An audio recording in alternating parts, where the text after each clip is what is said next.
chevrons, j'espère que vous allez bien. Alors le WOD d'aujourd'hui c'est 4 tours de 8 clean, 8 burpees over the bar et 16 chest to bar. La charge pour les cleans ce sera 60-40. Alors vous devriez être capable de faire les répétitions unbroken sur une série, mais pour le WOD ce ne sera pas la bonne stratégie, sinon vous ne tiendrez pas toute la durée. L'objectif c'est de garder une intensité maximale sur les tours.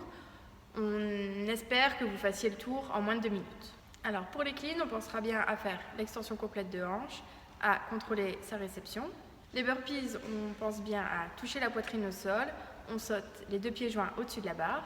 Les chest to bar, on vient bien toucher la poitrine à la barre. Si vous n'avez pas de barre de traction, vous allez pouvoir faire des rowing, soit avec une barre d'haltéro, soit avec un kettle ou un dumbbell. Alors vous allez pouvoir commencer par de la mobilité, donc on va faire un exercice qui s'appelle le reach, roll and lift. Donc vous allez pouvoir faire 2 séries de 10 répétitions par bras. Donc vous allez pouvoir vous mettre à genoux, comme en pose de l'enfant, sauf que vous allez tendre un seul bras, essayez d'aller chercher le plus loin possible que vous pouvez. Ensuite, tournez votre paume de main vers le ciel et ensuite, levez votre bras. Et ça, donc, 2 séries de 10 répétitions par bras. Ensuite, vous allez partir sur un Tabata. Donc le Tabata, on rappelle, 8 fois 20 secondes de travail, 10 secondes de repos, en alternant planche et mountain climber. Donc la planche, on va la faire sur les mains, on reste bien gainé, et mountain climber, donc dans la même position que la planche, mais on va venir ramener les genoux au coude l'un après l'autre. Ensuite, on va partir sur la progression des chest to bar ou des rowing en fonction de ce que vous faites sur le WOD.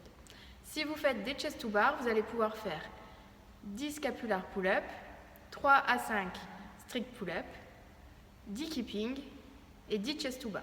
Donc les scapular pull-up, on viendra bien activer les dorsaux, donc on se pend la barre et on vient baisser les omoplates. Les strict pull-up, donc sans l'utilisation d'un keeping et des jambes, on va venir emmener le menton au-dessus de la barre. On commencera bien par activer les dorsaux pour ce mouvement. Ensuite, on fera du keeping, donc on alterne la position arc et holo en se maintenant à la barre. On vient bien serrer les abdos et les fessiers. Et les chest to bar, donc on emmène la poitrine jusqu'à la barre. Donc pareil que pour les pull-ups, on commence bien le mouvement en activant les dorsaux. Si vous faites des rowing pendant le WOD, vous allez pouvoir faire 10 activations de dorsaux, 10 rowing légers et 10 rowing en tempo 3-0-1-3. Donc 10 activations de dorsaux, donc vous prenez soit votre élastique, votre kettle, votre dumbbell et vous venez faire une traction scapulaire comme avec la barre mais cette fois-ci avec le poids que vous avez. Donc on pensera bien à venir abaisser l'omoplate. Ensuite les rowing légers, donc on se met en position de départ de deadlift, on tient le dos bien droit, la poitrine fière et on ramène notre poids ou notre élastique au niveau de la poitrine.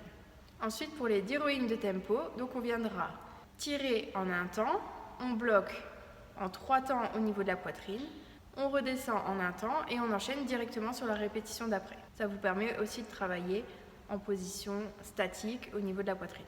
Pour finir l'échauffement, vous pouvez partir sur un minimum de 6 minutes avec 3 power clean en touch and go en faisant une pause de 3 secondes au niveau du genou. Donc le touch and go, au rappel, sur la descente, on garde bien la barre proche des genoux. On ne la colle pas aux genoux, on ne la colle pas au niveau des cuisses ni au niveau des tibias. Voilà, je vous souhaite bon courage et à bientôt!